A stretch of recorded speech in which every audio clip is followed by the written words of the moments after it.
Bonjour tout le monde, bienvenue dans ce nouveau numéro d'ACFF Actu. Alors aujourd'hui au programme, on va parler de la formation de nos jeunes arbitres de foot et puis on évoquera aussi la famille Laboureur, une famille qui a un passé important avec le football amateur. Mais tout d'abord, place aux bénévoles du jour. Cette semaine, on se dirige dans le Hainaut. On est allé au CS Manageois rencontrer Danilo Formolo. Alors vous allez voir, c'est le délégué de l'équipe première. Il a une part prépondérante dans les bons résultats du club, 3e en division 3 ACFF. Et puis ce club, il a été touché par le drame de Strepri Brackney, comme vous pourrez le constater. Jamison Lins est allé à sa rencontre. Bonjour, je m'appelle Formolo Danilo. Je suis délégué de entité manageoise. Ça fait 16 ans que je suis délégué à manage. J'avais mon gamin qui jouait au football. Il a commencé à 4 ans et demi, donc j'ai commencé à le suivre. Donc après, j'ai fait directement délégué avec lui. Et puis le gamin a changé de club, il est venu ici. Et c'est là que ça a commencé. On m'a demandé si je voulais faire délégué de première, associé avec un autre. Et j'ai commencé comme ça, voilà. Et ça fait maintenant 16 ans. Et après, c'est 8. Déjà, l'anniversaire de Moustapha Doué, il y a quelques années, c'était inoubliable. Hein. On a fini à des heures, beaucoup. La montée aussi. La montée quand on a joué à Gosselies. Puis on est revenu ici, on a fait une fête. Beaucoup de choses, il y a beaucoup. Déjà, ici, le décès de Fred, c'était déjà quelque chose qui nous a marqué très fort, parce que c'était un ami aussi. J'ai fait 10 ans de délégué avec lui. Donc, c'était vraiment un ami, quoi. Puis aussi le joueur qui est décédé, Francesco Fragapan. C'était notre capitaine, quoi. Voilà. Faire que les joueurs ne manquent de rien, puis les suivre un peu de ce qu'ils ont besoin, les équipements, un peu de tout, quoi. En plus d'être un super délégué, c'est un super homme. Je veux dire, l'âme du club. Il représente vraiment Manage. Un club très familial. Comme délégué, il est très calme, il est toujours là à l'écoute des arbitres, à l'écoute des joueurs, il est toujours au petit soin pour les joueurs, voilà. Il a beaucoup plus de qualités que de défauts, du moins moi, je le vois comme ça. Peut-être sa femme sur le côté le voit autrement, mais on va dire ici à Manage, nous on voit que c'est qualité. Les joueurs me le rendent bien, ouais. Les joueurs, chaque année, des fois je dis, c'est la dernière. Moi non, donc des fois... Et puis je continue, et puis j'aime bien, donc voilà. Et j'aime bien le club, surtout le club aussi. Hein. Je suis habitué maintenant, je ne saurais pas vivre sans foot. Hein, pour le moment, donc tant que j'arrive à le faire, je le fais. Allez, on souhaite une excellente fin de championnat au CS Manageois et un très bon tour final. Et puis vous le savez, la CFF, elle prend soin de ses arbitres et elle continue la formation de ses jeunes arbitres et des candidats arbitres de foot. Elle a d'ailleurs organisé pendant les vacances de Pâques un stage à Tubize. Johanna Pierre est allée y faire un tour. Donc là, tu peux lui dire off, delay. Et puis elle va au but, et orange, et hop, coup de pied de but. Ça va ? Pour la première fois, nous avons organisé un stage d'arbitrage pendant les vacances, ouvert aux jeunes de 12 à 18 ans. Ils apprennent les lois du jeu, ils apprennent le placement, ils apprennent aussi l'hygiène de vie qui va avec, ils apprennent aussi les exigences de la fédération et des responsables de l'arbitrage. C'est avant tout une passion pour le foot. Mais vu que je suis nul au foot, j'ai évité le foot. Et donc ce qui rapproche le plus du foot, c'est l'arbitrage. Et l'arbitrage est une belle passion si on veut être dans le football. C'est vrai que c'est pas le job le plus vendeur, mais j'ai pu arbitrer quelques fois dans mon club et ça m'a bien plu. Oui, à 9 ans, un petit gamin ne va pas dire je veux être arbitre professionnel, mais en tout cas, il y a une vraie réalité, c'est qu'on peut aujourd'hui devenir arbitre professionnel et vivre de sa passion. Maintenant, même arbitrer à un peu plus petit niveau, c'est de toute façon ma passion, donc je fais avec ce que j'ai. Son nom est connu dans toute la Belgique, il a commenté 8 Coupes du Monde. Tout le monde se souvient de celle de 1986. Roger Laboureur a 87 ans aujourd'hui, il habite Andenne et puis il a aussi un rapport avec le football amateur. Son fils a joué dans de nombreux clubs pendant de nombreuses années, jusqu'en D3 national. On écoute ses propos, désolé pour la qualité du son. Avec la carrière de Hugues, Roger, tu as sillonné Bruxelles et toute la Wallonie. Peut-être pas toute la Wallonie, mais pas mal de clubs quand même, oui, c'est vrai.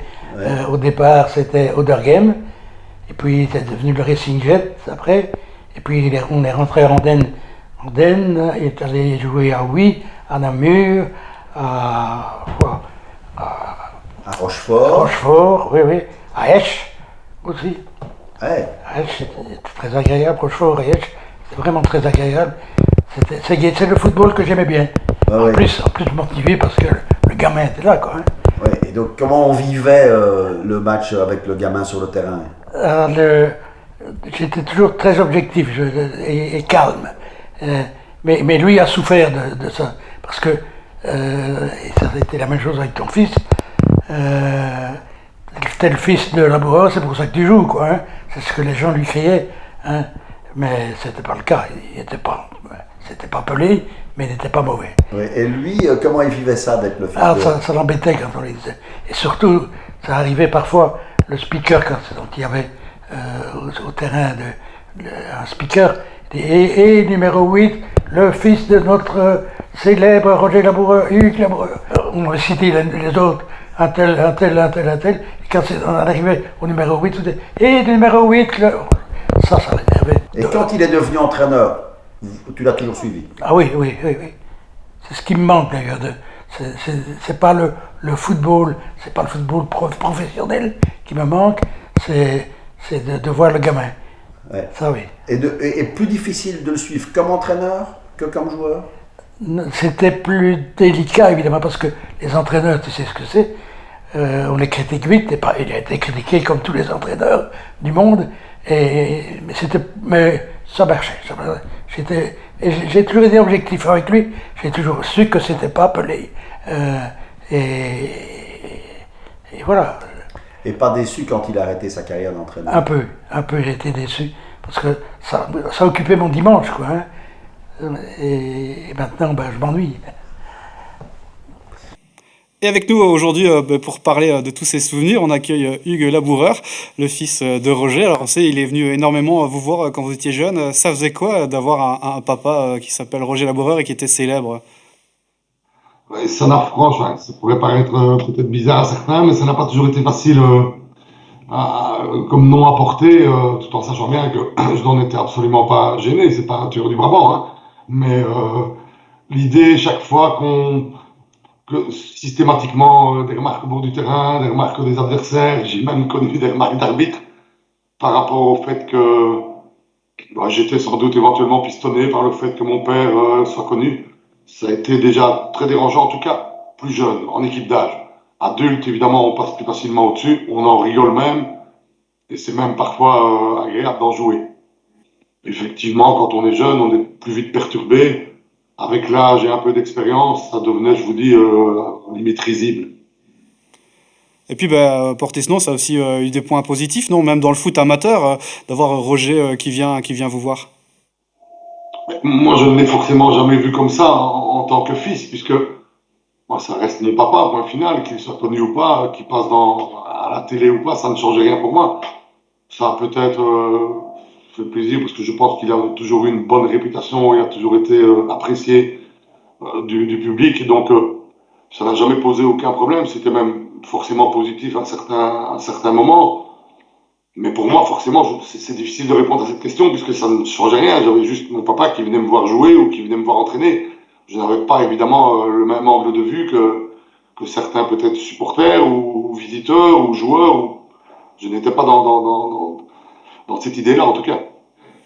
Pas dans cette idée-là dans le foot amateur, mais on sait que grâce à votre papa, vous avez notamment pu rencontrer le roi Pelé en 75 à votre appartement au Derghem. C'était un des points positifs finalement? C'était à l'époque...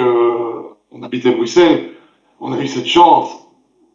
Je ne sais même pas sûr que je m'en suis rendu compte à ce moment-là. C'est surtout avec le recul d'avoir Pelé dans son appartement quand on a 7-8 ans. J'imagine, et pour remettre à l'époque actuelle, avoir Ronaldo, Messi dans son salon, ça ne laisse pas indifférent forcément. Donc ce souvenir-là est forcément le plus grand souvenir que j'ai pu vivre à cause de la carrière de mon papa. Oui. Le foot amateur, vous avez été joueur, vous avez même jusqu'en D3 national, puis vous avez été entraîneur. Qu'est-ce que vous avez préféré de très loin jouer. Ça, c'est sûr et certain. Je ne m'attendais pas je n'ai peut-être pas pris la bonne approche non plus du boulot d'entraîneur, parce que je prenais ça trop à cœur. Ça m'a permis finalement de savourer très peu de moments, de rares moments. Parce qu'on n'est jamais assez content quand on est coach. Alors que quand on est joueur, bon, il y a ce moment, c'est vrai qu'il y a les entraînements qu'il faut prester. On est tout de suite plus insouciant dès que le match est terminé. On se tracasse beaucoup moins. On pense beaucoup moins au foot pendant la semaine. Il y a beaucoup d'amusement, beaucoup plus que quand on est coach. Maintenant, sans cracher dans la soupe, j'ai adoré être coach aussi, mais je pense que voilà, j'avais fait mon temps dans le foot. 30 ans, c'est formidable, en jeune, en adulte en tant que joueur, suivi d'une dizaine d'années entraîneur. Voilà, ça me va comme ça. La page est tournée, sans pour ça oublier les bons souvenirs, évidemment. Vous savez, cette année, on a une Coupe du Monde avec les Diables Rouges. Est-ce qu'on va encore vous parler de ce fameux commentaire de votre papa en 86 ? Oui, quand je vois la fréquence à laquelle on m'en parle, j'imagine pour lui.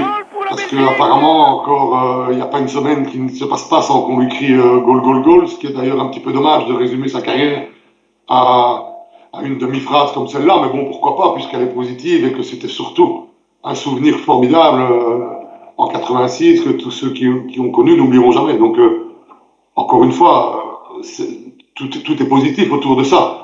Mais si je me mets à sa place, ça ne doit peut-être pas être évident d'entendre ça chaque fois qu'on le croise dans la rue, quoi. Ce qui est positif aussi, c'est vos propos. On a vraiment l'impression qu'il y a une famille soudée chez les laboureurs, soudée autour notamment du football amateur.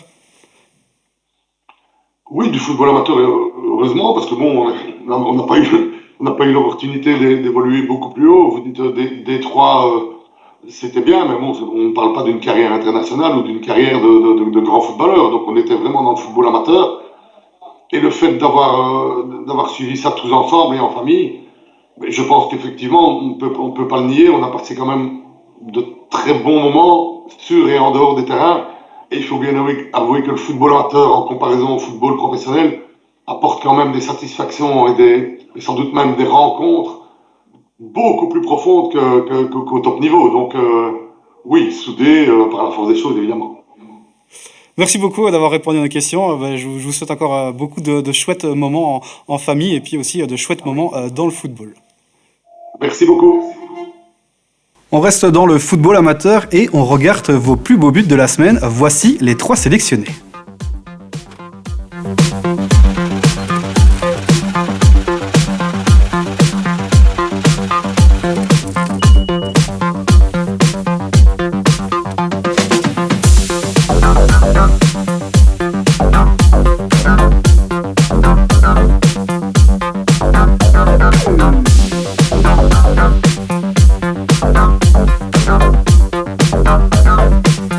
On se rend tout de suite sur la page Facebook pour voter pour le plus beau but qu'on sélectionnera la semaine prochaine. Et puis celui de la semaine passée, c'est le but de Liviano qui a été choisi.